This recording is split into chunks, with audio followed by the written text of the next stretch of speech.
Bom, acho que começou a gravar, então boa tarde a todos, né, oficialmente.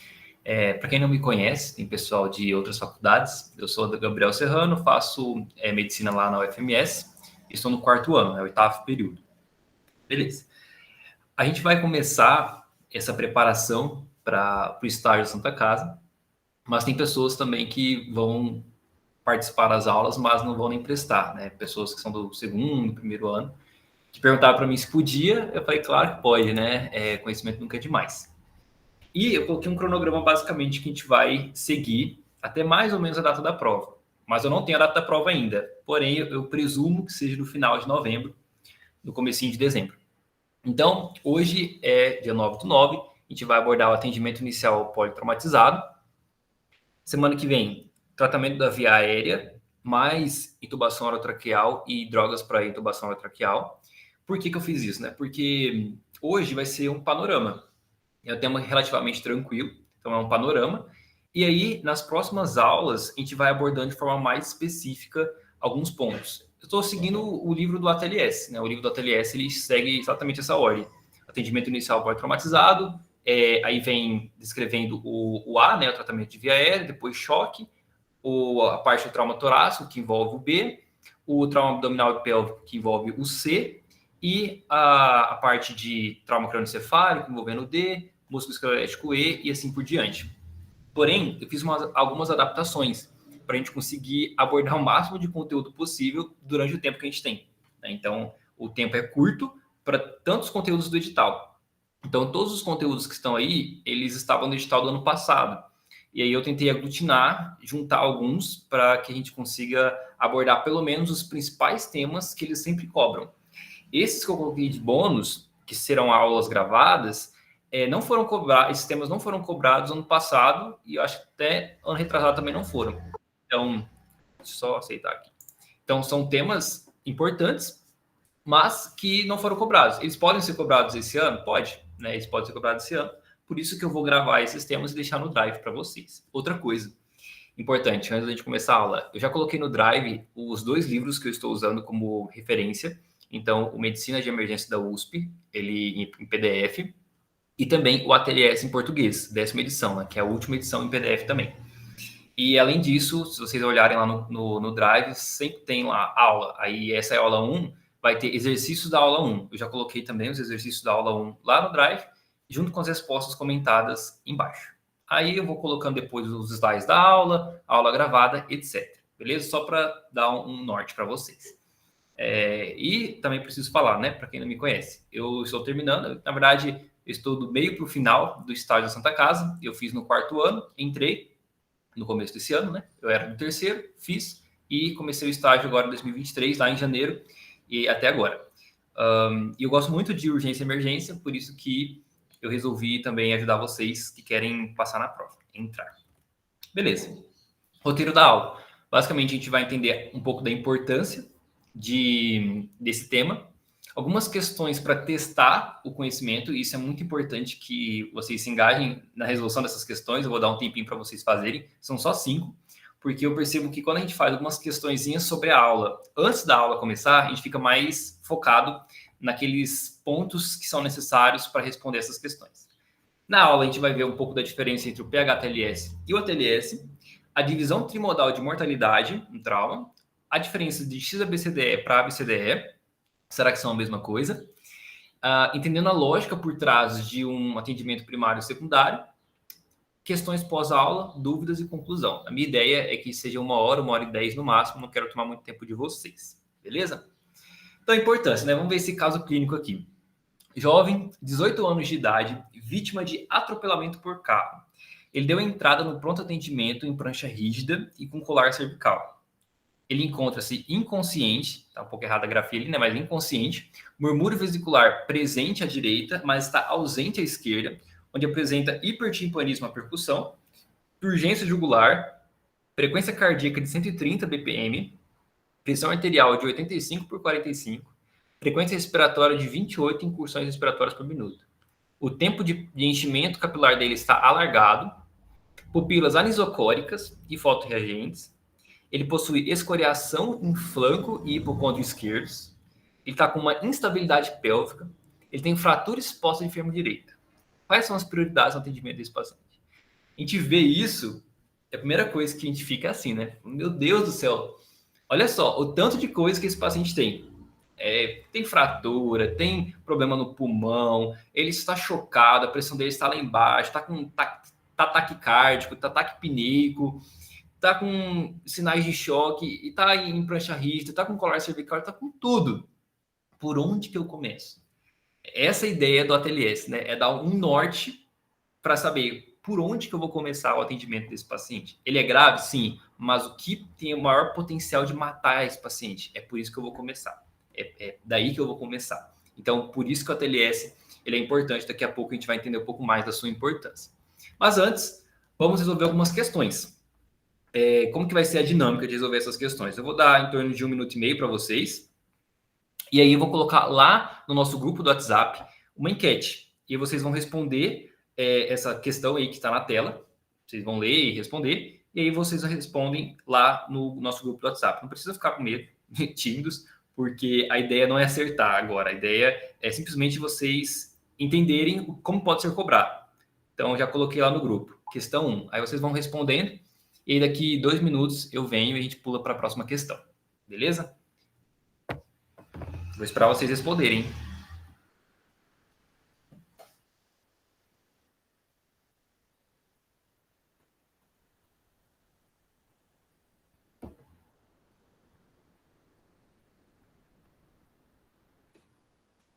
Isso aí, o pessoal está respondendo.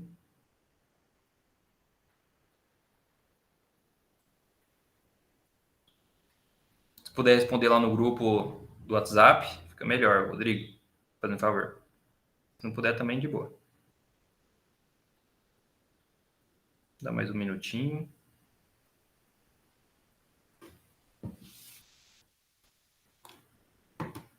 Beleza. Tem mais alguém respondendo? Quer mais um tempo para pensar?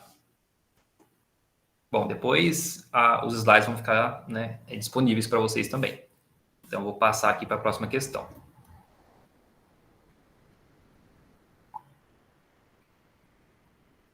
Questão 2. Responda lá no grupo, fazendo favor.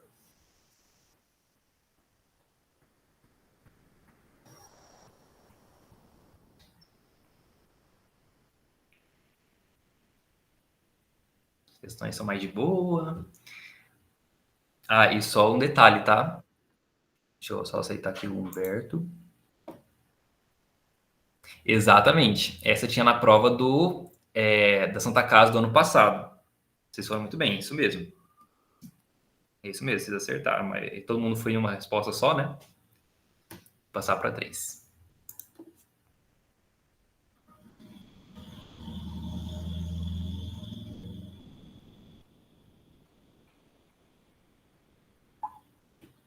Essa é um pouco mais difícil. Mas durante a aula a gente vai tirar todas as dúvidas sobre o tema também.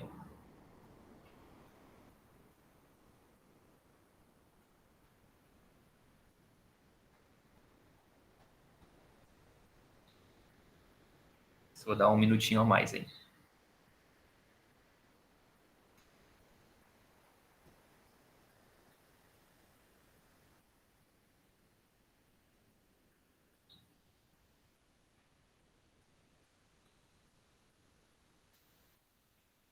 São 5 questões só, tá, gente? Aí tem mais 2 e depois a gente vai começar a aula.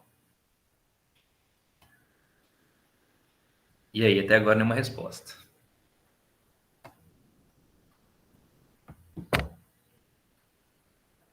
Vou esperar pelo menos 10 respostas. Se você não souber, só chuta aí, e aí só para eu entender que você chutou. Não se preocupe, né? Durante a aula a gente vai falar sobre o assunto.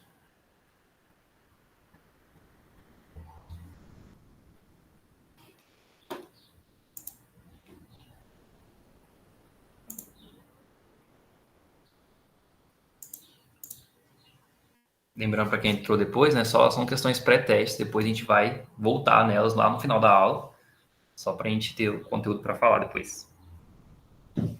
Ô Serrano, você vai falar a resposta depois ou nós já podemos ficar preocupados? Vou falar depois, porque depois lá No final, eu vou voltar nessas mesmas questões. Beleza, valeu. Valeu.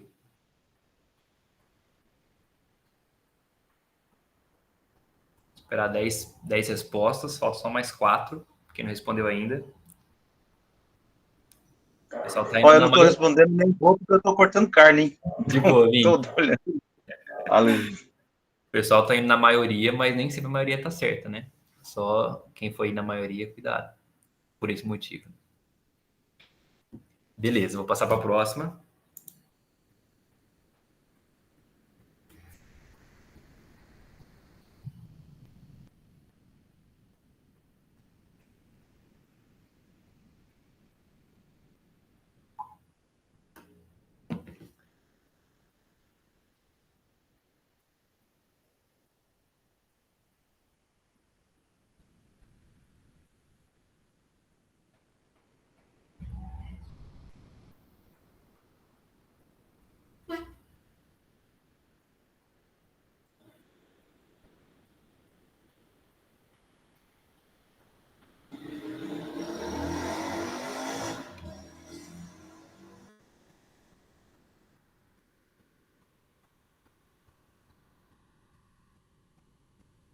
Esperar aí umas 8 respostas. Podem ir marcando, pessoal, o que vocês acharem.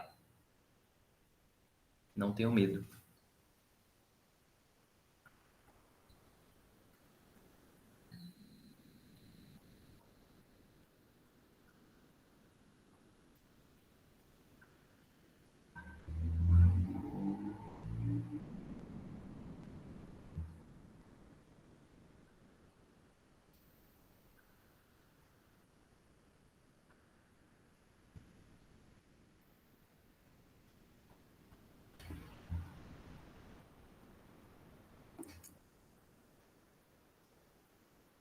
Passar para a próxima questão. Essa é a última.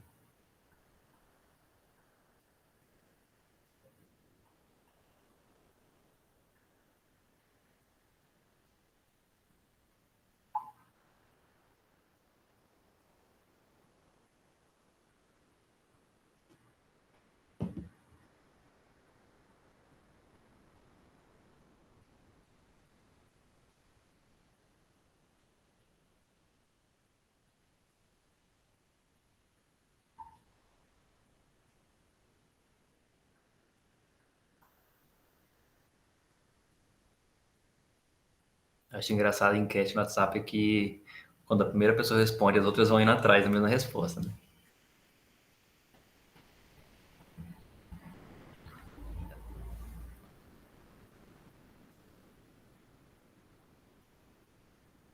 Esperar pelo menos 10 responderem.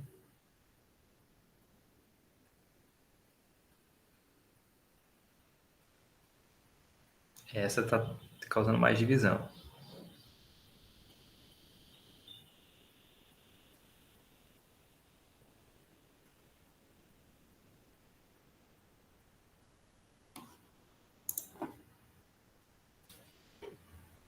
Empatado. Tá acirrado ali o jogo. Beleza, 10 responderam já. Eita, essa até 11 pessoas responderam. Beleza. Gente, então vamos lá. Depois, lá no final da aula, a gente volta nessas questões. Vamos falar um pouquinho da diferença entre o PHTLS e o ATLS. O PHTLS é o atendimento pré-hospitalar ao trauma. E o ATLS é o suporte avançado de vida no trauma. Gabriel, qual que é a grande diferença entre esses dois? A grande diferença é que o PHTLS ele não é só para médicos, né? Enfermeiros, técnicos, eles podem, socorristas, né? Eles podem fazer o curso do PHTLS e é um atendimento fora do hospital, pré-hospitalar. O ATLS, por sua vez, ele já é voltado para médicos e ele envolve o atendimento primário e secundário. O atendimento primário, ele é o atendimento também majoritariamente pré-hospitalar, mas não necessariamente. Eu vou explicar isso depois. Mas o ATLS, ele consegue envolver o pré-hospitalar e o hospitalar, dando noções claras e bem específicas sobre o que é esse programa, né? Sobre o que fazer diante de casos extremamente graves. E tudo começou, né, na década de 70, mais ou menos, 60 e 70, com esse doutor. Ele era ortopedista, Dr. James, e ele estava com a família dele viajando no seu avião. E, infelizmente, eles sofreram, né, teve uma tragédia que foi a queda do seu avião. Nessa tragédia, a esposa dele faleceu imediatamente. Ele estava com 4 filhos, 3 ficaram bem graves e outro ficou um pouco grave também, né, mas não tão grave quanto os outros 3. E ele também teve algumas lesões. E aí, esse doutor, ele pediu ajuda no hospital mais próximo e demorou mais de 10 horas para ser atendido. E quando foi atendido, era um atendimento todo desorganizado. Então, o que ele pensou? Ele falou assim, cara, eu preciso, né? Precisa que pessoas que estão sendo atendidas por conta de um trauma precisam ser atendidas de forma rápida e sistematizada. Foi essa a ideia que ele elaborou, junto com alguns amigos, e eles criaram o programa do ATLS. Beleza. E quando a gente pensa em trauma, em morte por trauma, a gente tem que falar da divisão trimodal de mortalidade, que era uma das questões. A divisão trimodal de mortalidade, ela diz respeito sobre algumas questões que acontecem no trauma. 50% das mortes no trauma acontece nesse primeiro pico. E esse primeiro pico é um pico que acontece de segundos a minutos do trauma. São mortes que ocorrem que não dá tempo do serviço chegar, pegar esse paciente, levar para o hospital a tempo de salvá-lo. Então, muitas das vezes, são pessoas que morrem na própria cena do trauma. Então, o primeiro pico. O segundo pico, que é esse que acomete 30%, ele é aquele pico que acontece dos minutos até horas do trauma, e é justamente aí que os médicos, né, esses pacientes são atendidos pelos médicos do pronto-socorro. Então, são pacientes que são atendidos e conseguem melhorar a sua sobrevida, conseguem sobreviver se forem atendidos de forma rápida e de forma sistematizada. Então, beleza, é esse alvo que a gente pensa e é esses pacientes que chegam lá na Santa Casa que a gente vai atender para tentar fazer alguma coisa para ele sobreviver. Ele é responsável por 30% das mortes. Então, tem aí, né? Hematoma epidural, subdural, hemopneumotórax, fraturas de pelve, fraturas de ossos longos, injúrias abdominais, e a lista segue, né, bastante. E também nós temos o terceiro pico, que acontece de semanas a meses depois do trauma, que são complicações. Pode ser um paciente que foi atendido no segundo pico e não foi tão bem atendido ou acabou que ele complicou. E essas complicações vêm depois. Então, o terceiro pico pode ser por sepse, né, uma infecção generalizada, com lesão de órgão-alvo, múltiplas lesões de diversos órgãos, enfim. Essa é a divisão trimodal de mortalidade. Primeiro, sendo segundos a minutos, que acontece de forma que o médico não consegue salvar esse paciente. O segundo pico, a gente consegue, fazendo uma ação rápida, a gente consegue levar para o hospital e salvar esse paciente. E o terceiro pico são as complicações depois de semanas ou meses. Beleza, e isso cai em prova, tá? Então é importante ter isso claro na nossa mente. E aí embaixo está a referência desse gráfico. Tá, quando a gente pega o ATLS, a 10ª edição, que é essa aí que eu coloquei do lado, e para quem entrou depois, está lá no nosso Drive, tá? Lá na parte de livros, tem ele em PDF em português. Ele preconiza algumas coisas no capítulo inicial, que é o capítulo de atendimento ao politraumatizado. Ele fala da preparação, da triagem, da avaliação primária, da avaliação secundária e do tratamento definitivo. Basicamente, eu dei uma resumida, mas basicamente ele aborda isso e a gente vai abordar durante essa aula. A preparação, e que ele fala, né? Ele fala que existe a fase pré-hospitalar e a fase hospitalar. Pensando em fase pré-hospitalar, e preparação aqui é antes de que aconteça o acidente, antes de que aconteça o suporte para essa vítima. Então, a equipe do pré-hospitalar, ela precisa estar bem entrosada entre ela. A equipe do pré-hospitalar precisa saber o que fazer, precisa ter os conhecimentos ou do PH-TLS ou do ATLS. Beleza? A equipe do pré-hospitalar precisa ter essas noções. A fase hospitalar. Quando esse paciente ele chega no hospital, é preciso que as pessoas, os médicos do hospital, com um líder, né, geralmente tem um líder ali da equipe, eles estejam sabendo daquilo que vai chegar. Então, geralmente é regulado, então eles recebem ligação daquilo que está vindo e eles precisam ter o suporte necessário, os equipamentos necessários para ajudar esse tipo de paciente que vai chegar. Essa é a preparação, fase pré-hospitalar e fase hospitalar. Bem tranquilo, assim, bem senso comum mesmo. Eu coloquei um reloginho ali na fase pré-hospitalar, por quê? Porque na fase pré-hospitalar, é importante que os socorristas, os médicos que estão nessa fase, eles entendam que o tempo é vida, né? Então, o quanto mais rápido eles conseguirem fazer esse transporte do paciente de acordo com o grau de gravidade desse paciente, melhor. Não pode ficar enrolando muito na cena, tem que fazer aquilo que é necessário para fazer, para estabilizar esse paciente e levar para um serviço de hospital, um serviço terciário, enfim, mais complexo, que atenda às necessidades desse paciente.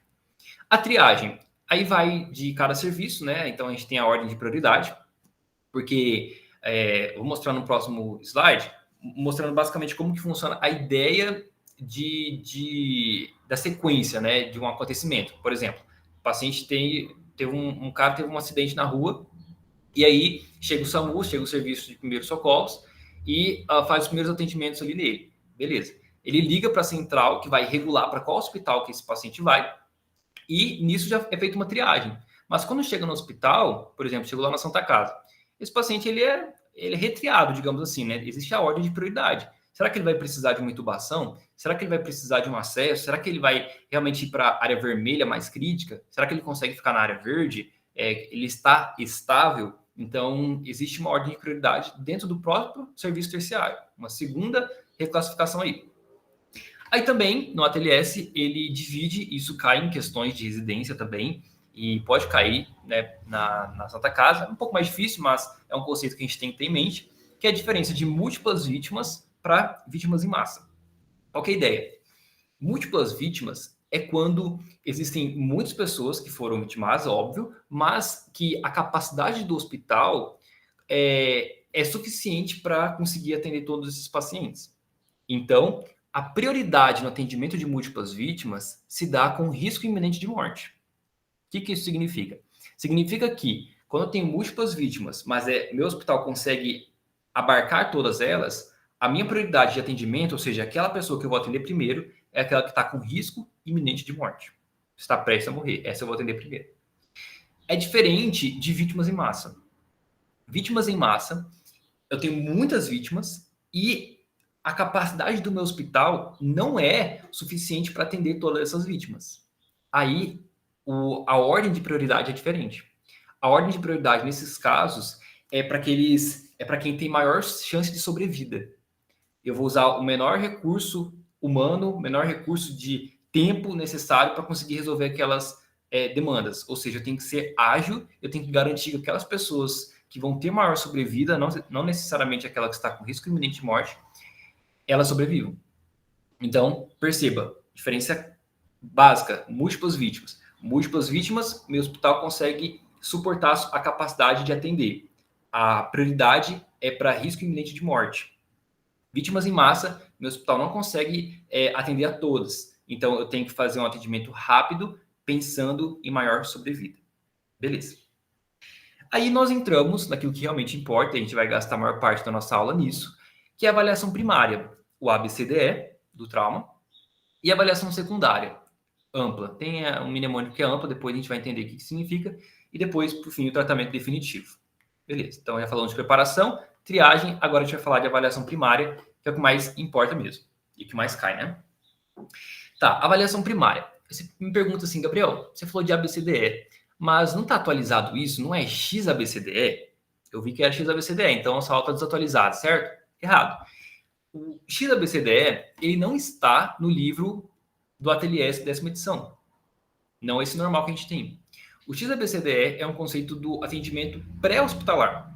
Então, no PH-ATLS, última edição, tem o XABCDE. Beleza. Eu já vou explicar o que significa esse X, né? Embora você já tenha lido no slide. Tá. Existe algum livro do ATLS que fala do XABCDE? No apêndice, em algumas partes, né, tipo, do apêndice do livro, na parte final, não é o foco do livro, ele cita o XABCDE. E também nos livros do ATLS que são voltados para organizações militares. Então, cenários de guerra, etc. Então, nessa parte. Aí eu te explico por quê. O XABCDE é quando eu tenho hemorragia exsanguinante. O que significa? Significa que o paciente está jorrando sangue no teto. Eu coloquei uma imagem aí, né, de uma hemorragia exsanguinante, está sangrando muito. Então, é um sangramento que realmente se você não parar ali, o paciente vai morrer de forma bem rápida. Então, pensa, se o O ATLS, ele é voltado para o ambiente hospitalar, não é só o ambiente hospitalar, tá? Mas é voltado para o ambiente hospitalar. Então, assim, a ideia é que no pré-hospitalar já foi controlado com o X, né? No XABCDE. Entendeu? É claro, agora é questão de bom senso. Chegou na cena do acidente, está jorrando sangue, você vai primeiro conter esse sangramento que está abundante. E por que eu estou falando muito isso? Porque no C de circulação já é de controle de hemorragia, mas não é uma hemorragia tão grande, tão significativa quanto essa hemorragia sanguinante. Então a gente vai abordar, né? X, hemorragia sanguinante, essa que está esguichando sangue. As vias aéreas e manter a coluna cervical controlada, esse é o A.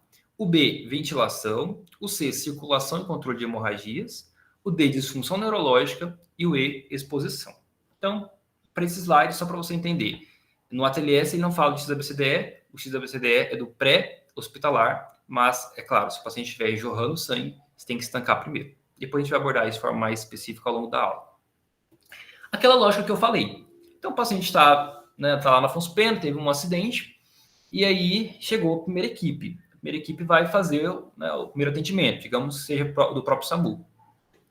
Esse primeiro atendimento vai seguir a ordem do X, A, B, C, D, E. Vai seguir essa ordem. Então, vai estabilizar esse paciente de forma mais eficiente possível ali. Mas vocês percebem uma coisa, que isso é algo que eu ficava muito confuso, porque o ATLS, ele é dividido em avaliação primária e secundária. Beleza, até aí, né? E o PHTLS é o XABCDE. Mas vocês reparam que o ATLS, na avaliação primária, é a avaliação que normalmente é fora do hospital.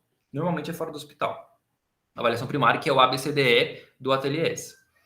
E essa avaliação primária, ela pode ser feita, sim, em contextos de primeiros socorros, ali a primeira avaliação do paciente.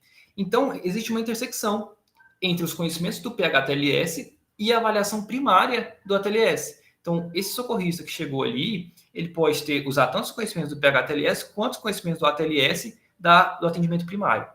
Beleza. Então, ele vai seguir o XABCDE ou ABCDE, vai fazer o transporte desse paciente. Ele vai ligar, né? Coloquei ali o símbolo de ligar. Ele vai ligar para quem? Para a central de regulação. Então, essa imagem que apareceu embaixo. Existe uma central, né? É um prédio com várias pessoas que recebem as ligações desses que estão no SAMU, né, se deslocando pela cidade, e eles vão regular. O que é regular? Eles vão olhar a gravidade desse paciente e vão avaliar qual hospital que precisa, que deve receber essa vítima. Então, é a Santa Casa que vai receber, é o hospital universitário, é o regional, enfim, são eles que vão ajudar nessa regulação. Beleza, então, até aqui tudo bem. Aí vem o livro da USP, né, que eu usei como referência também. No final do primeiro capítulo, que é o capítulo 1, que fala do atendimento inicial pós-traumatizado, ele traz esse fluxograma que é bem interessante. Olha só. Admissão no departamento de emergência, depois a triagem, aquilo que a gente comentou, né, de verificar o grau, a gravidade desse paciente. Depois, na sala de emergência, a gente vai fazer o MOV, eu vou explicar o que é MOV, mas é monitorização, oxigenoterapia e acesso venoso. Mas, ao longo disso, né, primeiramente, você vai fazer o quê? Ver a responsividade. É meio que as duas coisas ao mesmo tempo, né? Mas ver a responsividade. O paciente chegou, ele não está... ele está responsivo, você vai seguir a avaliação do ABC, né? Como está ali na imagem. Vou mostrar aqui. Espera aí, pronto. Avaliação do ABC. Junto com... Vai começar a monitorizar, se precisar oxigenoterapia, 2 acessos venosos calibrosos, enfim, vou abordar isso aqui especificamente. Então, nessa aula, a gente vai abordar esses dois aqui, ó. O paciente na sala de emergência, o que eu tenho que fazer inicialmente, e ele está responsível. Então, eu vou fazer a avaliação do ABCDE. Gabriel, mas e se ele não estiver responsivo? Então, eu vou checar o pulso. Se eu checo o pulso preferencialmente pulso central, e ele estiver ausente, eu vou fazer o quê? Eu vou iniciar a RCP. A gente vai ter uma aula só para isso e cai bastante na prova Santa Casa. Se estiver presente o pulso e ele respirar, eu sigo a minha avaliação. Se ele respirar, se ele não respirar, né? Se ele estiver não responsivo, você checa o pulso, está presente, mas ele não respira, aí você tem que avaliar a ventilação e considerar fazer intubação orotraqueal. A gente vai ter uma aula disso também. Então, o que a gente vai focar agora? No MOV e na avaliação desse paciente. Mas antes disso, tem uma questãozinha que caiu no ENARI, né? A ENARE, para quem não sabe, é o Enem das residências, né? E eu vou colocar lá no grupo para vocês responderem. O que vocês acham que é? Só para a gente não passar tão batido. E aí vão respondendo lá, daqui a pouco a gente volta para continuar a parte do MOV e do ABCDE.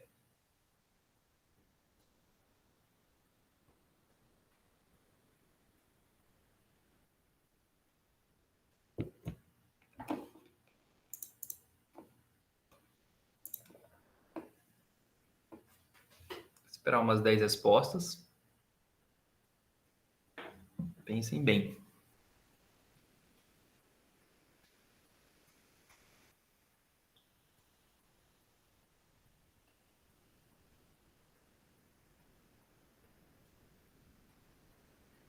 Beleza. Beleza.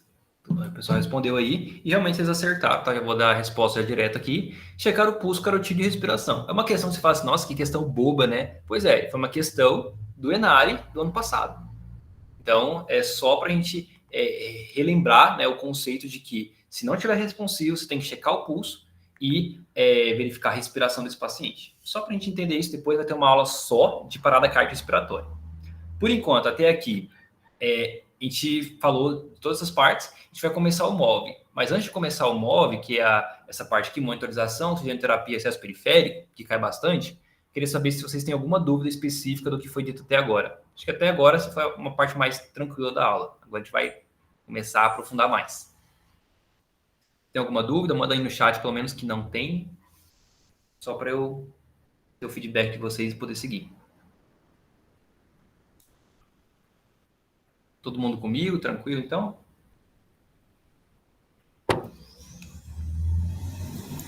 Tudo certo, né?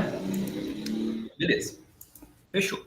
Então, agora, até agora a aula foi mais tranquila, né? Mas agora a gente começa a aprofundar um pouco mais. Beleza. Então, como eu já disse, MOV, monitorização, oxigenoterapia e acesso periférico. Quando vocês passarem, né, lá na Santa Casa, vocês vão perceber que os pacientes, e você já deve ter visto isso até mesmo, né, no hospital, enfim, e que os pacientes eles ficam ligados num monitor. Então, eles chegam no serviço e aí a equipe da enfermagem, os médicos, enfim, eles vão monitorizar esse paciente.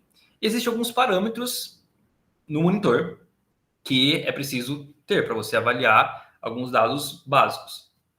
E eu coloquei o primeiro, claro que depende da marca, tá? A localização, enfim, depende da marca do monitor. Mas peguei isso genérico no Google mesmo. E a gente tem a pressão arterial não invasiva, PNI, então a gente vê ali, está 12/8. E embaixo, entre parênteses, mostra até mesmo a pressão arterial média, que é PAN. Beleza? Então, no monitor vai conter isso. E como que ele verifica isso, né, Gabriel? Ele tem um esfigmo que você coloca no braço do paciente, aquele mesmo, né, que a gente coloca para aferir a pressão, mas ele fica ligado no aparelho. Então, você consegue regular nesse monitor de quanto em quanto tempo você quer que ele afira a pressão desse paciente. Então, pressão arterial não invasiva. Aí eu coloquei aí, né, oximetria de pulso.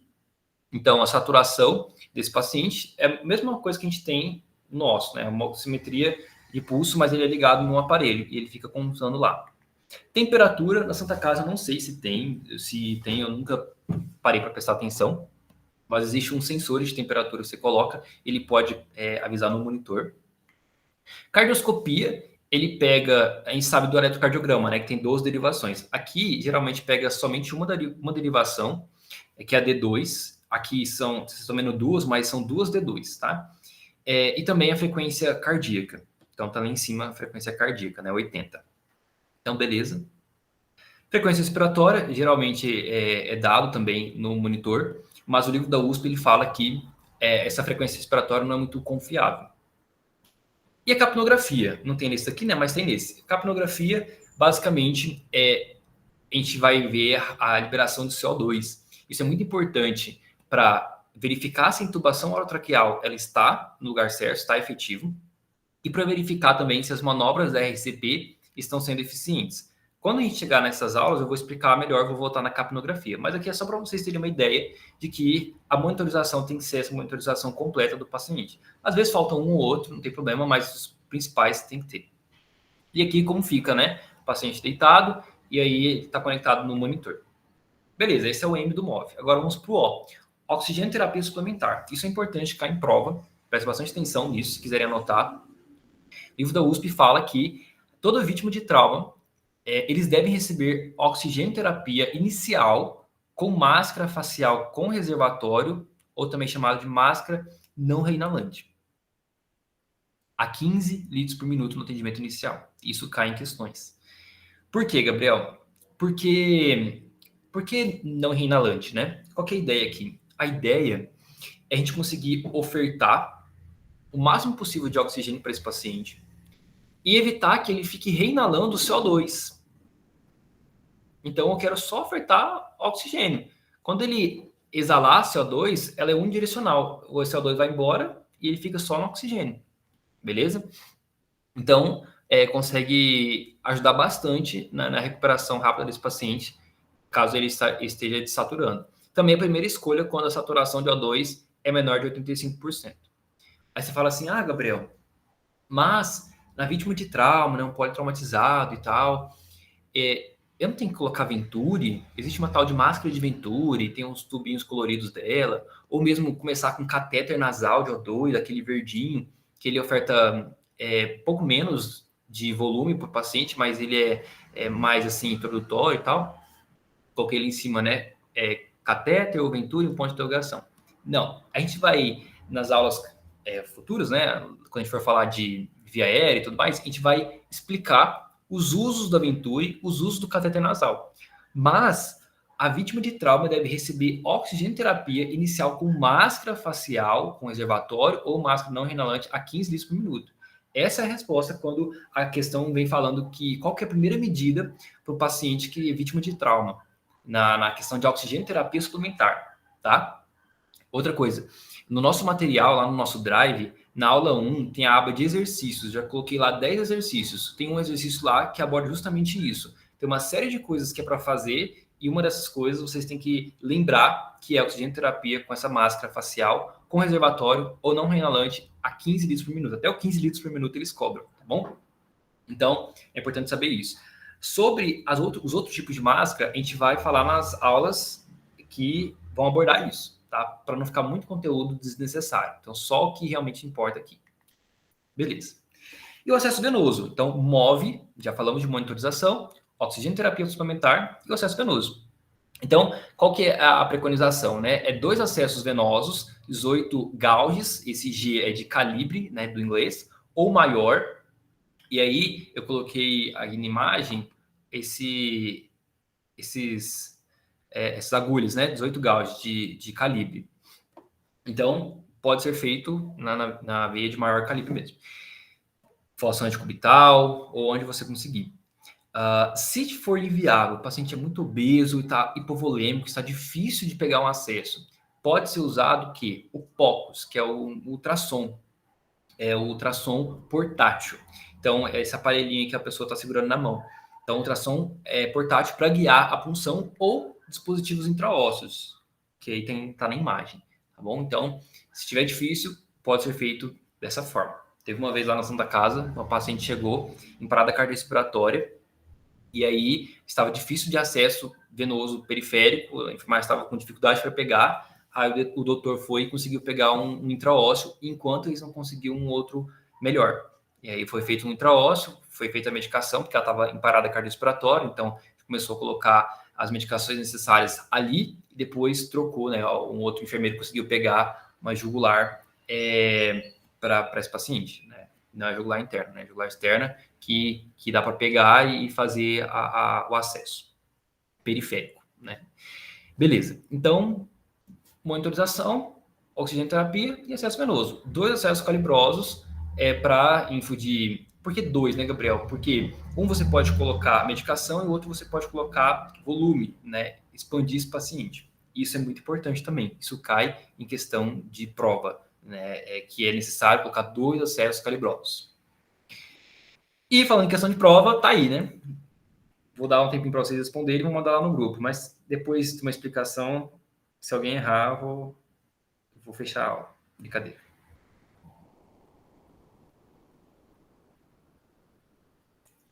Vou colocar as alternativas lá.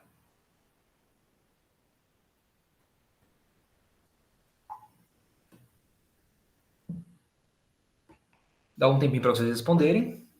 Leiam o caso com calma, respondam. Um minutinho.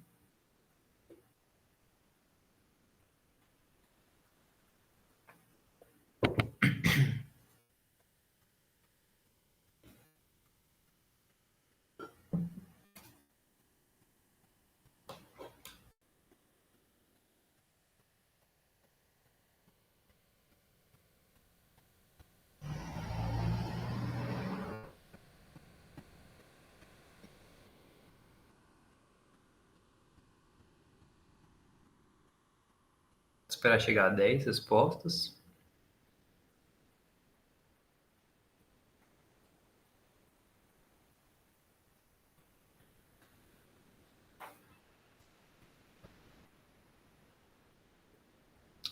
Beleza, pessoal. Então, assim, né? O que deve fazer? Ofertar oxigênio suplementar, colocar 2 acessos calibrosos para hidratação vigorosa com cristalóide. Então, foi o que eu disse, né? Uma questão fácil, mas é fácil quando você sabe, né? É fácil quando você acabou de aprender que o que deve ser feito é isso. E não levar imediatamente para tomografia, né? Paciente instável, ou para fixar a bacia no centro cirúrgico. O principal é a gente garantir esses 2 acessos calibrosos para hidratação vigorosa com cristalóide e ofertar oxigênio suplementar. Beleza. Nada de muito, né, diferente nisso. Ok, então no esqueminha da USP, a gente já conseguiu falar de várias coisas. Dentre essas coisas, o MOVE, que se vocês viram, cai em prova, é importante saber o que é cada um. Agora, de fato, a gente vai para o atendimento primário. Então, o A, B, C, D, E. Aí você pode ter a mesma dúvida que eu tinha, né? O atendimento primário, ele é somente o atendimento na rua, no pré-hospitalar? A resposta é não. Ele, majoritariamente, é aquele primeiro atendimento que é feito para o paciente, beleza? Majoritariamente. Porém, a ideia do atendimento primário, não sei se eu coloquei aqui no outro, não. A ideia do atendimento primário é que você consiga estabilizar esse paciente. Então, é avaliar de forma sistemática aquilo que mais mata, aquilo que mata mais rápido o paciente. Então, por isso a sequência do A, B, C, D, E, que a gente precisa seguir. E a partir do momento que você seguiu a sequência do ABCDE, você realizar algumas ações para que esse paciente não morra de forma rápida. Então, você avalia rapidamente a gravidade e você toma algumas medidas rápidas para ele não morrer. Esse é o atendimento primário. Então, geralmente é o paciente da rua. Mas e se chegou no transporte, chegou lá na Santa Casa, acabou de chegar na porta da Santa Casa, ele estava estável, chegou na Santa Casa e começou a instabilizar. Você vai ter que repetir o atendimento primário, mesmo no hospital. Então, o atendimento secundário não é... A ideia não é atendimento primário é rua, secundário é hospital. Não necessariamente. O atendimento primário é estabilizar o paciente. O secundário que a gente vai abordar depois é o exame físico da cabeça aos pés desse paciente, que ele já está com um certo grau de estabilidade, porque a gente fez isso no atendimento primário. Então, isso tem que ficar claro. É uma coisa que eu ficava bastante confuso, mas depois que eu fechei algumas ideias, cheguei nessas conclusões de acordo com a literatura. Beleza. Então, passando rapidamente, só para ressaltar mais uma vez, a gente vai ter aulas específicas do A, do B, do C, do D e do E, tá? Serão as próximas aulas. Hoje é só um panorama. Então, o A, o que a gente avalia no A, né, que são as vias aéreas? Checar perviedade, existe uma obstrução visível, tem fratura, tem sinais de obstrução, o paciente está com... Você fala com ele, pergunta o nome dele, ele está rouco, ele está com dificuldade para falar, está com uma disfonia, né? Então, nisso você percebe que pode estar com a via aérea não tão pérvia, ou seja, o ar não está passando de forma correta como deveria estar passando. Outra coisa, e que isso é cobrado em questões também, se está com muito sangue ali na cavidade oral, você pode fazer a aspiração, retira o sangue e as secreções. Então, beleza, né? Checar a perviedade, ver se tem alguma obstrução visível, ou perguntando para o paciente o nome dele, o que aconteceu. Se ele falar normalmente, ele vai estar com as vias aéreas pérvias. Se ele tiver com alguma dificuldade, tiver algo alterado, você já desconfia que precisa fazer alguma coisa. Além disso, no próprio A, tá? A gente não saiu do A. Você vai checar a capacidade de proteção de via aérea. Por que eu vou checar a capacidade de proteção de via aérea? Porque senão, se o paciente estiver com um nível de consciência baixo, ou seja, o Glasgow menor do que 8, e reparem nisso, né? É menor do que 8. Então, é menor ou igual a menor do que 9, perdão, menor do que 9. Ou seja, é a mesma coisa de falar que é menor ou igual a 8. Por que eu estou falando isso? Porque tem algumas questões que cobram menor que 9. Aí você decorou, não, o certo é menor ou igual a 8, mas é a mesma coisa, né? Menor do que 9 inclui o 8 para baixo. Menor ou igual a 8 inclui o 8 para baixo também. Então, nível de consciência menor do que 9 ou menor ou igual a 8, eu tenho que fazer intubação orotraqueal. Eu tenho que garantir a via aérea definitiva desse paciente. E por que eu tenho que fazer isso? Porque senão, e também, qual que é o grande problema? Se esse paciente não tiver capacidade de deglutir. Se ele tiver com um nível de consciência baixo, ele pode ter queda da base da língua. Se ele tiver queda da base da língua, que era uma das questões que caiu no estágio, na prova do estágio da Santa Casa do ano passado, uma das principais causas, né? É a queda da base da língua, eu tenho que fazer alguma coisa. O que eu tenho que fazer? Passar uma cânula orofaríngea. Qual que é? Essa aí, ó. Cânula orofaríngea, que eu protejo. Eu evito que a língua, a base da língua, caia. Se ela cair, como nessa imagem, se ela cair, eu tampo a entrada de ar. Se eu obstruo a entrada de ar, o paciente vai morrer por hipóxia. Certo? Não vai entrar ar. Então, por isso que eu tenho que tomar cuidado. Eu preciso ver se esse paciente está com consciência, porque se não estiver consciente, se estiver com baixo de menor ou igual a 8, eu tenho que fazer intubação orotraqueal. Mas se ele estiver com nível de consciência até que é razoável, mas ele não está com capacidade de deglutir, eu tenho que usar uma cânula orofaríngea, que é essa daqui da imagem, também chamada de cânula de Guedel. Tudo bem, né? Até aqui. Beleza. E última coisa, do A, não saímos do A ainda, só trocamos de slide, que é restringir o movimento da coluna cervical. Então, dependendo da cinemática, por mais que o paciente não fale comigo, ou até mesmo se ele estiver bêbado, lá na Santa Casa, o que a gente faz? A gente permanece com o colar cervical. A gente considera que ele esteja com lesão e a gente vai proteger a coluna cervical com esse colar. Por quê? Se eu começo a manipular a cervical dele e tiver fratura, eu posso deixar esse paciente paraplégico, tetraplégico. Então, é muito importante. Então, o A não é só vias aéreas. Somente assim, né, proteger ao ar também envolve restringir o movimento da coluna cervical. Ah, Gabriel, quer dizer então que no ar eu já vou começar a palpar a coluna cervical? Não. Eu só vou garantir. Eu não vou avaliar. Isso é questão de prova também. Eu vou garantir que ele vai ficar com a proteção da coluna cervical. Eu não vou ficar palpando, pedir para ele virar de lado, nada disso. Ver se tem crepitação, ver se tem alteração de força, sensibilidade. Isso vai ser lá depois. Né, quando a gente vai avaliar a disfunção neurológica e tudo mais. Aqui eu quero somente garantir que ele não tenha, eu quero garantir, né, essa proteção da coluna cervical, para não ficar manipulando e chegar lá no D e já ter mexido toda a cabeça do paciente, ter gerado várias lesões. Beleza. Então, para isso, né, a gente vai fazer uma questão assim para retomar esses conceitos do A e também de algumas coisas que a gente já falou. Eu vou colocar lá no grupo de novo. Vão lendo aí e respondam.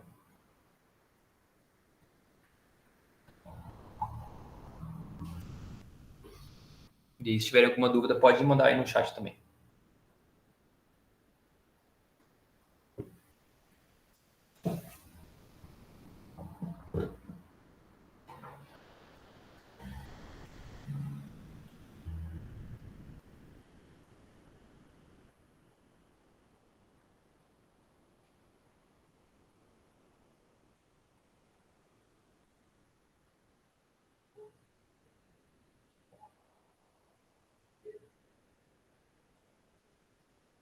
Vamos lá, esperar as 10 respostas.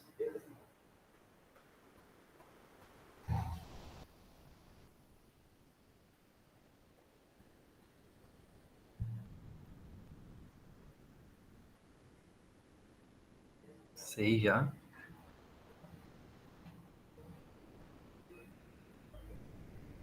Boa, pessoal. Fechou. Eu vi que alguém marcou a E, depois tirou, e é interessante, porque olha aí, né? Solicitar monitorização do paciente, pedir para alguém da equipe segurar a cabeça, aspirar secreções da boca e ofertar O2 15 por minuto com catéter nasal. Não, é com máscara. Lembra que eu falei? O catéter nasal nem chega a tudo isso de litros por minuto. Acho que é no máximo 3. vai ter uma aula só para ele. Mas lembra que eu falei que caía? Isso tudo é questão de residência, tá? Ou seja, a resposta realmente é a letra B. Manter restrição dos movimentos da coluna cervical. Isso que eu tenho que fazer, colocar um colar cervical. Aspirar o sangue da boca. Se tiver com sangue, eu vou aspirar esse sangue da boca. Verificar o estado das vias aéreas. Fazer avaliação, se tem alguma obstrução visível. Alguém me ligando aqui. Ver se tem alguma obstrução. Deixa eu desligar. Pronto. Ver se tem alguma obstrução visível ou até mesmo o paciente não consegue falar, né? Então, nisso tudo, e instalar a máscara, que é o O lá da oxigenoterapia. Então, vocês percebam que eu junto conceitos do MOV com conceitos do A. Porque o MOV, ele fica lá em cima. Então, eu tenho que garantir o MOV e garantir o A, depois o B, depois o C, depois o D, depois o E. É uma questãozinha muito boa, assim, que com certeza pegou muitos nessa alternativa aí. Beleza. Vamos lá, continuando, né? Então, atendimento, a gente já falou do A, lembrando, atendimento primário, estabilizar o paciente que está com risco de iminente de morte. Já falamos do A, de forma geral, tá? A gente vai ter uma aula só para falar do A, junto com intubação, drogas para intubação, que vai ser na semana que vem. Agora vamos falar um pouquinho do B. No B, não adianta simplesmente o paciente ter uma boa eu coloquei permeabilidade, mas é perviedade, tá? A perviedade, ou seja, o ar está passando de forma tranquila ali pelas vias aéreas, se ele não estiver fazendo trocas, fazendo respiração e ventilação. Então, o B, ele envolve essa respiração e essa ventilação. Ou seja, o ar ele tem que entrar, beleza, mas ele não tem que só entrar. Ele tem que entrar, fazer as trocas e sair. Então, tem 3 parâmetros que podem estar alterados nessa avaliação. Os pulmões, a parede torácica e o diafragma. Então, o que vocês têm que ter na cabeça de vocês? A avaliação do B, ela vai incluir a semiologia pulmonar. E aqui nós temos a inspeção, percussão, palpação, ausculta. Na inspeção, eu vou olhar se tem distensão das jugulares, pode indicar pneumotórax hipertensivo, tamponamento cardíaco. Não se preocupem com esses termos, tá? Com essas doenças, para quem ainda não viu na faculdade. Porque na aula que eu for falar de trauma torácico, eu vou retomar cada uma dessas doenças que eu vou só citar aqui. O nosso foco do atendimento primário no B aqui é só citar e depois a gente vai aprofundar isso depois. Mas distensão das jugulares pode me indicar algumas doenças. Desvio de traqueia, né, o pneumotórax hipertensivo, ou seja, meu pulmão ele está desviando, está com tanto ar que está desviando todos o ar fora da cavidade torácica, né, então não está dentro do pulmão, está fora, e vai empurrando todas as estruturas para o outro lado. Isso só na inspeção consigo avaliar. Na palpação, você tem crepitações, né, a sensação de parece estar quebrado, assim, fraturas. Expansibilidade reduzida, que pode ser várias coisas, né, fratura também pode indicar. Você percute, faz os movimentos, né, com o dedo, percussão, tem hipertimpanismo, isso indica muito pneumotórax hipertensivo, porque tem muito ar, e o ar consegue, quando você bate, como se estivesse batendo num tambor, né, então tem um hipertimpanismo. Ou maciçez, que é um som mais grave, e aí pode ser uma situação que tem sangue na cavidade torácica, então um hemotórax. Ausculta, murmúrios reduzidos. Então, e tem vários outros, tá? Mas é só para vocês terem uma noção, jogar uma ideia panorâmica de que no B a gente vai ter que focar muito bem em uma boa semiologia pulmonar. Uma boa semiologia pulmonar, porque através disso, na aula de trauma torácico, a gente vai ver quais são as possíveis alterações que qualquer um desses pontos pode acabar nos trazendo de informação. Beleza, então ventilação é isso, pensar em semiologia pulmonar. Não adianta somente eu ter perviedade, o ar está passando. Ele precisa passar, fazer trocas e voltar. Agora vamos para o C. O C, como eu tinha falado, né? X, ABCDE. O X é hemorragia sanguinante e o C, ele envolve controle de hemorragias também e o controle da circulação. Então, a hemorragia é a principal causa de mortes evitáveis no trauma. Isso o ATLS traz. Principal causa de mortes evitáveis no trauma. E como que eu vou avaliar? Como que eu vou avaliar o C? De forma geral, depois a gente vai ter uma aula específica para isso, mas de forma geral, a gente vai avaliar a perfusão desse paciente. Então, eu vou avaliar se ele está bem corado, né? Eu olho fazendo a apreensão, né? Por 10 segundos no dedo, então, em região digital. Avalio mucosas também, né? Oral, nasal, né? Eu avalio a pele do paciente, o estado do paciente. O paciente mais cinza, mais pele pegajosa, e também com tempo de perfusão diminuído, né? Aumentado, melhor dizendo, que a gente considera que quando você aperta o dedo, a cor volte em 3 segundos, no máximo, né? Então, ela tem que voltar 1, 2 segundos, tem que ter voltado. Se tiver mais de 3 segundos, a gente fala que o tempo de perfusão capilar, ele está alargado. Então, isso indica má perfusão tecidual. Beleza. O nível de consciência também é avaliado aqui. E a gente avalia aqui, avalia no D também, né? Mas o nível de consciência a gente também avalia. E o pulso, coloquei essas duas imagens. A primeira representa o pulso rápido e a segunda, fino. Né? Então, pulso rápido e fino. O pulso rápido e fino, ele indica uma situação de hipovolemia. Então, ele tem pouco sangue, o que tem, ele está tentando mandar de forma rápida. Então, ele é fino e ele é rápido. Então, pulso rápido e pulso fino, ele é uma das formas da gente avaliar a alteração de uma hipovolemia, perdendo sangue, de alguma forma para esse paciente. A hemorragia, ela pode ser tanto externa quanto interna. A externa, você chega na cena, o paciente está lá na sua casa e ainda começou a sangrar ou não foi contido de forma correta, você pode fazer a compressão direta. O que é compressão direta? É você pressionar aquela região. Ah, não deu certo. Eu fiz compressão direta, mas ainda assim está sangrando muito. Não parou de sangrar. Nesses casos, pode ser feito o tourniquet. Vocês percebem que isso tem muito conceito de PHTLS, né? Porque o atendimento primário, novamente falando, o atendimento primário, ele é prioritariamente feito na cena, ou no transporte, enfim, ele é feito nesses locais. Ele pode ser feito no hospital, sim, se o paciente descompensar. Aí você faz o atendimento primário de novo, é sempre uma reavaliação. Mas, então, o paciente está lá, chegou na cena, está com hemorragia externa, compressão direta. Não deu certo, tourniquet. O problema do tourniquet é que, se ficar por muito tempo, pode gerar necrose, né, da região. Beleza, então hemorragia externa, falamos. Hemorragia interna, quais são os principais focos de hemorragia interna que esse paciente pode ter?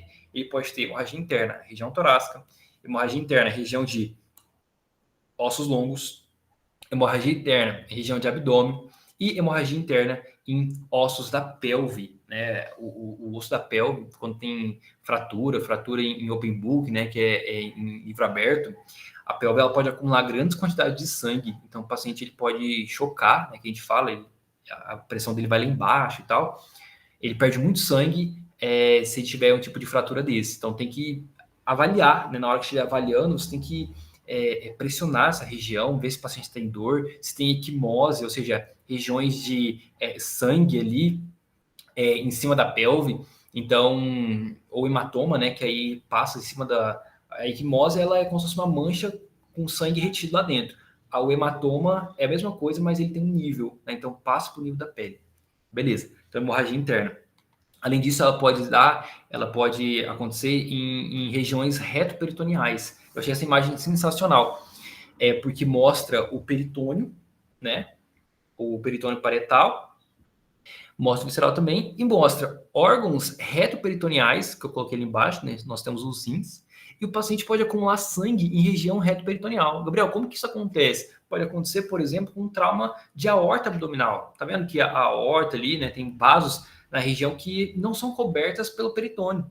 Então, se sangrar, se tiver um trauma abrupto nessa região, pode começar a acumular sangue no reto peritônio. Na aula de circulação, né, na aula que a gente for falar do C, acho que vai ser daqui 3 semanas, a gente vai abordar isso, como que a gente avalia, quais são os fluxogramas que também caem em prova, tá? Mas só para vocês terem uma ideia que o sangue também pode se acumular nessa região. Pode ser, então, novamente, né, torácico, ossos longos, como o fêmur, que pode quebrar e fraturar e acumular grande quantidade de sangue, pélvico, abdominal e retoperitoneal.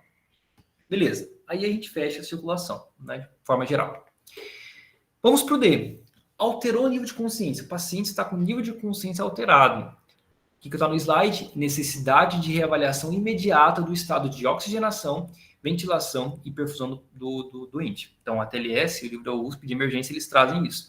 Se o paciente teve uma alteração do nível de consciência, eu preciso imediatamente ver como que está a questão de oxigenação, porque e ventilação também, porque se o paciente não estiver recebendo sangue, no cérebro, né? Então, ele está com uma baixa perfusão, porque está sangrando, por exemplo, ele vai ter rebaixamento do nível de consciência. Lembra lá do C, que uma das classificações era a gente avaliar a consciência, né? Então, era a consciência. Por quê? Se o paciente estiver hipovolêmico, se estiver perdendo sangue demais, ele não vai ter sangue para o cérebro, ele vai alterar o nível de consciência dele.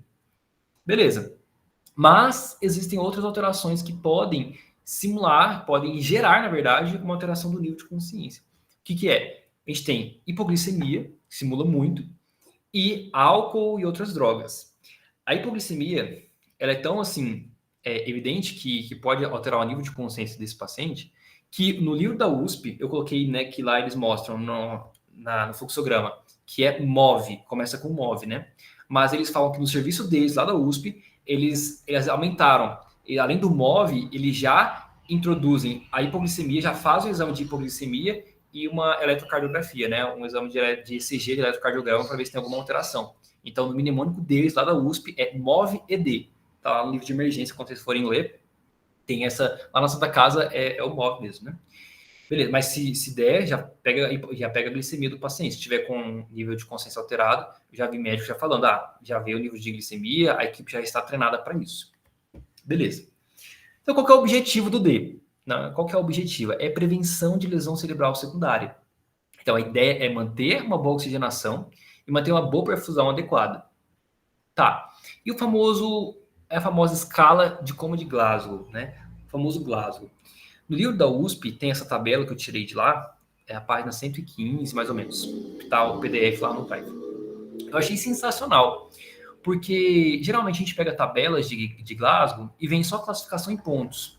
Mas no livro da USP eles trazem essa descrição, esses critérios. Então, olha só, né?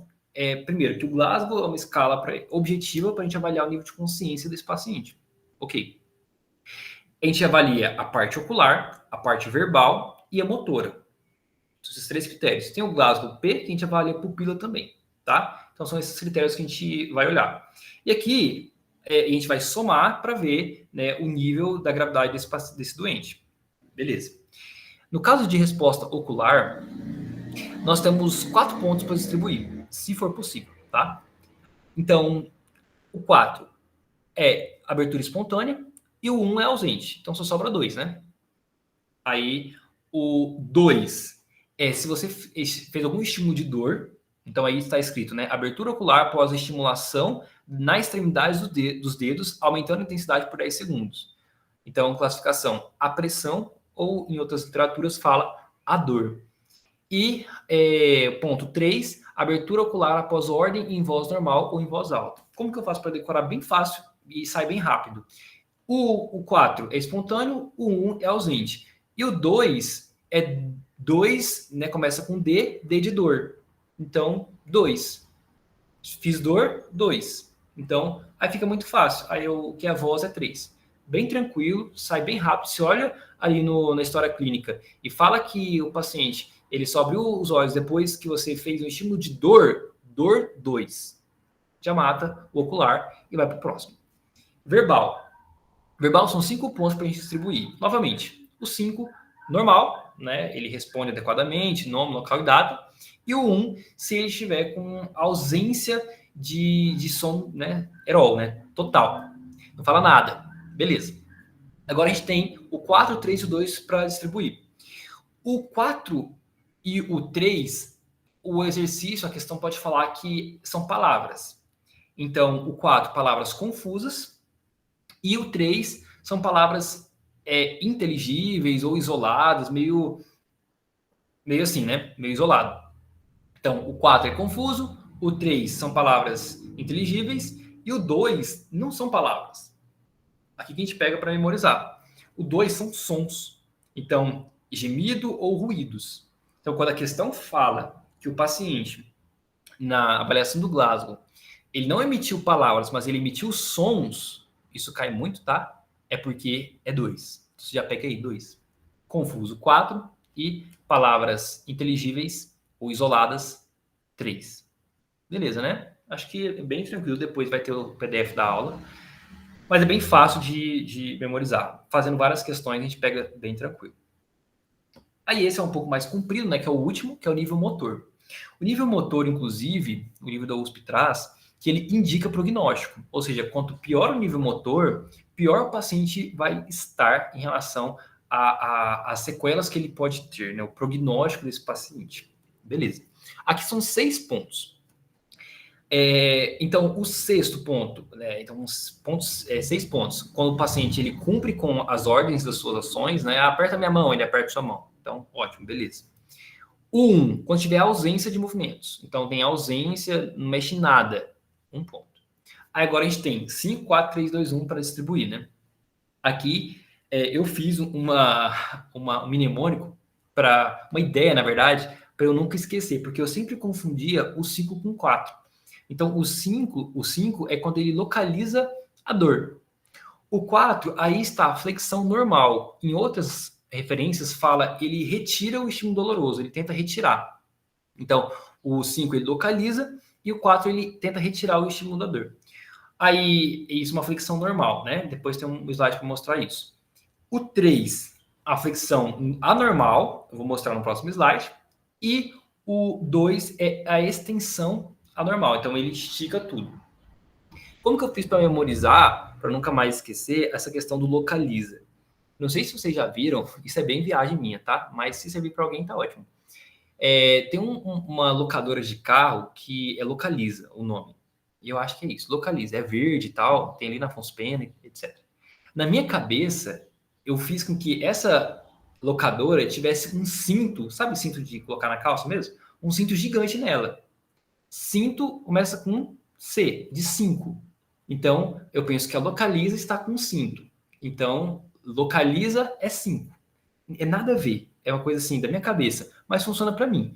Porque em várias questões você vai acabar errando na hora de classificar o 5 por 4. Vocês vão perceber isso. Então, se funcionar para vocês, ou se vocês quiserem criar um outro, fique à vontade, tá? Mas é uma forma que eu usei para decorar e não errar mais exercício assim. Então, beleza. Responde as ordens, 6. Localiza 5, 5. Então, 5. Flexão normal ou retira o estímulo doloroso, 4. Flexão anormal, 3. Extensão, ele vai esticar, 2. E ausente, 1. Aí no livro da USP ele tem essa diferença, né, que eu falei para vocês. Do padrão de resposta motora entre flexão normal, 4, e a flexão anormal, que é o 3. Então, olha só. A flexão normal, olha a diferença, né? A flexão normal, ela é lenta, ela aproxima a aproximação do braço em relação ao tórax, faz uma rotação do antebraço e extensão do membro inferior. Então, ele vai ficar mais assim. Beleza. Agora, a flexão normal, você faz um estímulo, digamos aqui, né, um estímulo na testa, ele até fala aqui, né, no 4, ó, flexão rápida do membro superior, no nível do cotovelo, padrão predominantemente normal. Faz um estímulo e a nível do cotovelo dele, para cima, né, sei lá, um estímulo no tórax, enfim, ele faz uma flexão normal. Um é curtinho, ele aproxima do tórax, ok? Então, esse é o anormal. O normal, que é o 4, ele já flat, é rápido, ele faz um afastamento em relação ao tronco. Então, esse aqui é o normal, ele eleva o braço, e o 3, ele faz uma flexão, ele é até flat, né? Ele é até flat, mas é anormal. Beleza. Esse marco eu achei muito boa para, na prática, a gente diferenciar. Eu coloquei um P, interrogação e 2 olhinhos, que é a pupila, né? A pupila tem questão de pupila pequena, médio fixa, pontiforme, enfim. A gente vai falar na aula de disfunção neurológica, tá? Para não ficar muita informação aqui. Então, para a gente entender o Glasgow, coloquei mais uma questão para a gente treinar, para vocês calcularem. Eu vou colocar lá no grupo a enquete. Já está acabando a aula.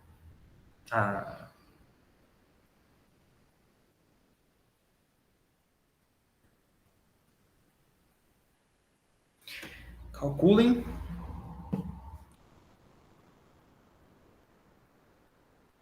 Que provavelmente vai estar na prova desse ano de novo.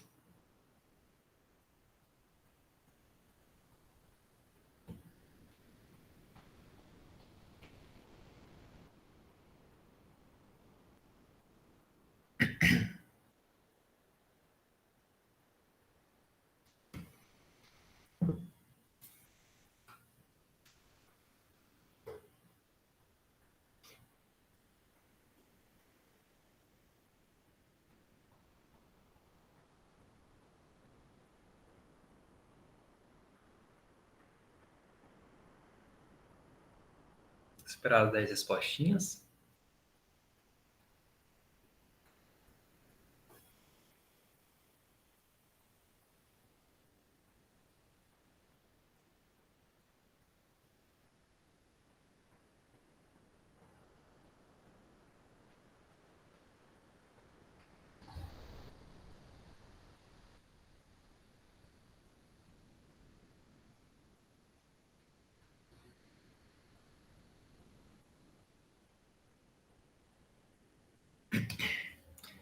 Glasgow é sempre uma... É fácil, mas ao mesmo tempo, sem se perder em alguma avaliação, a gente acaba errando, né? É o sabe ou não sabe mesmo. Então, já teve 7 respostas ali. Então, só voltando aqui, né? Vamos fazer juntos. A questão falava que era ao som. Então, ele respondia ao som, né? Abriu os olhos ao som. Então, 3 pontos. Depois, na fala, era confusa, mais 4. Então, 3 com 4, 7.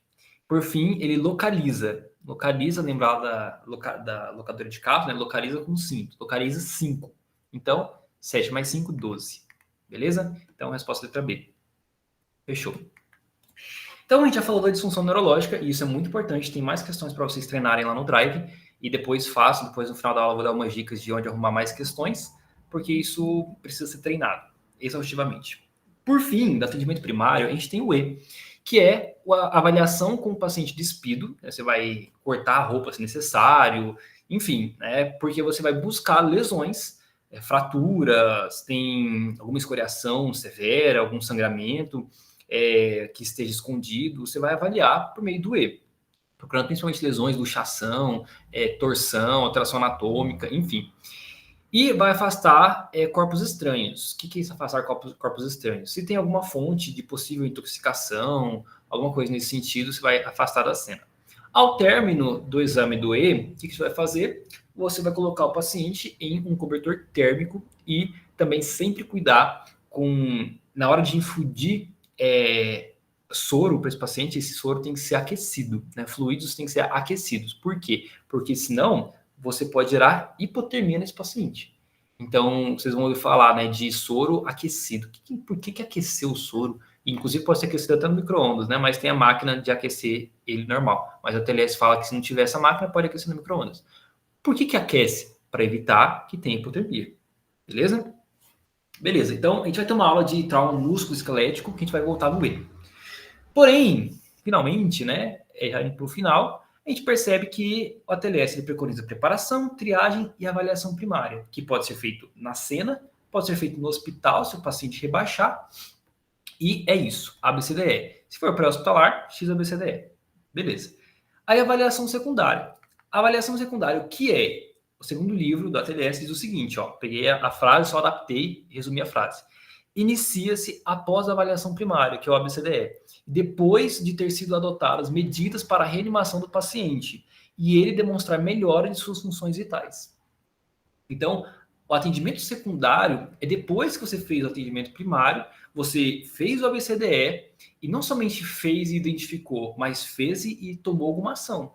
Ele está desaturando, eu vou colocar um oxigênio. Ele está com uma fratura, eu vou imobilizar. Ele está com hipovolemia, eu vou hidratar. Vou dar volume para esse paciente. Eu vou restaurar as funções vitais dele. Depois disso, depois que o paciente não está com risco iminente de morte, aí eu faço um atendimento secundário. Que consiste numa anamnese bem feita. Aí eu vou, sabe, com aquele momento que acabou o desespero, tipo, e você respira, vai falar, agora eu vou fazer um negócio mais detalhado, identificando se tem alguns outros fatores que eu possa atuar, ajudar esse paciente, mas que não causem risco de morte imediato. E aí você faz a anamnese e o exame físico completo. Aí ele fala no ATLS que é da cabeça aos pés, literalmente. Então é cabeça, estruturas maxilofaciais, pescoço com coluna cervical, tórax, abdômen e pelve, períneo, reto e vagina, sistema musculoesquelético e sistema neurológico. Indo para a anamnese, né? A anamnese ele dá um mnemônico, que é o AMPLA. Então, o que é AMPLA? AMPLA é alergia, perguntar para o paciente se tem alguma alergia. Ah, mas ele está estável, mas ele não consegue falar, Gabriel. com quem que eu vou falar? Ou você pode adquirir essas informações com o médico da cena, que conseguiu essas informações, ou com um familiar que esteja acompanhando esse doente. Beleza.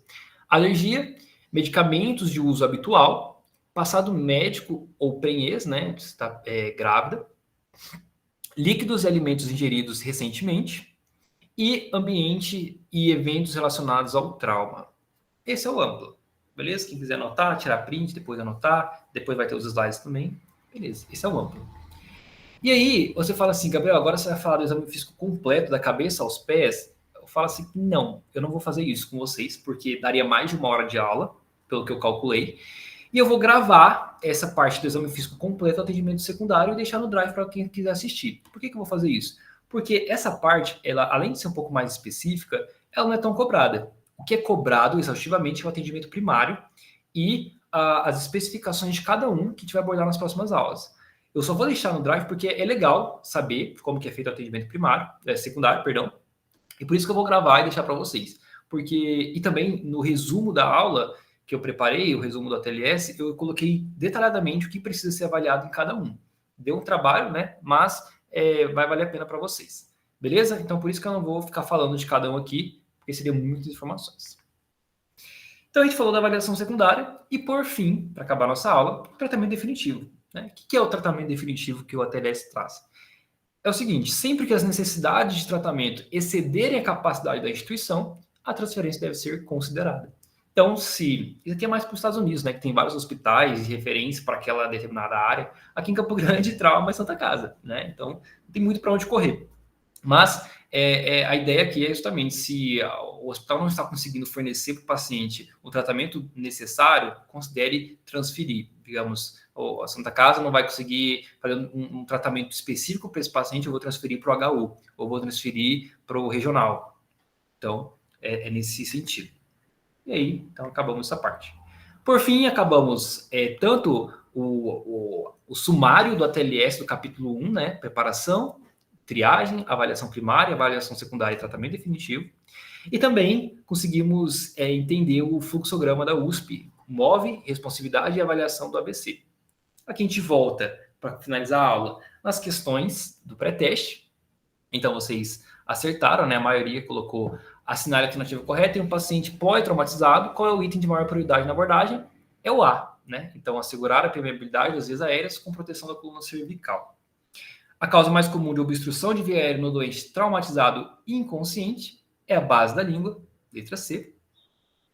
Questão 3. Você está de plantão de emergência, chega um paciente, ele abre os olhos ao estímulo de pressão vigorosa. Dor. 2. Localize o local da pressão. 5. Então, 2 com 5, 7. Emite sons e não palavras. Mais 2, 9. Então, sons é 2, dor é 2 também e localize é 5. Dá 9, né? Letra E. Pupilas isocóricas e falta-reagentes, o Glasgow é isso aí. E essa foi a questão do ano passado lá do estágio de emergência, tá? Foi anulada porque ela era mais confusa do que isso, eu só coloquei uma forma que não fique confusa, mas dava 9 e você tinha que calcular dessa forma. E a questão 4, de acordo com a distribuição trimodal das mortes por trauma, é correto afirmar que, então, gabarito A, né? Só a prevenção é capaz de reduzir significativamente a mortalidade do primeiro pico, já que poucas vítimas podem ser salvas devido à gravidade das lesões.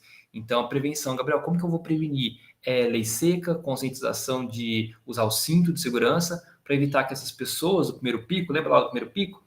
O primeiro pico é aquelas pessoas que morrem sem que o médico consiga levar para o hospital e salvá-la. O segundo pico é aí que a gente atua, né, a morte que vem depois de horas. Então, se a gente atuar rápido, a gente consegue salvar. O terceiro pico é infecção, alguma coisa depois de semanas ou meses. A B. Dentre as causas de morte no segundo pico, se encontra a apneia por traumas cranianos ou raquimedulares. Não, né? Se é do segundo pico, envolve isso. A apneia, se o paciente tiver um trauma, por exemplo, de tronco, tiver apneia, ele pode morrer na cena. Seria primeiro pico. C. O primeiro pico é chamado de hora de ouro, ou golden hour, do atendimento pós-trauma. Na verdade, a hora de ouro é o segundo pico, tá? Então, golden hour é aquele tempo que a gente tem para atuar no segundo pico. E o D, mortes por traumas hepáticos e esplênicos ocorrem no terceiro pico. Falso, né? Isso ocorre no segundo pico. Beleza. E a questão 5, de acordo com a TLS, aponte a alternativa que contém as lesões potencialmente fatais que devem ser obrigatoriamente reconhecidas já na avaliação primária. Aqui, a resposta é a letra B. É pneumotórax hipertensivo, pneumotórax aberto, lesão de árvore traqueobrônquica, hemotórax maciço e tamponamento cardíaco. Aí eu deixei esse slide aqui para vocês depois, tá? Que explica essa questão.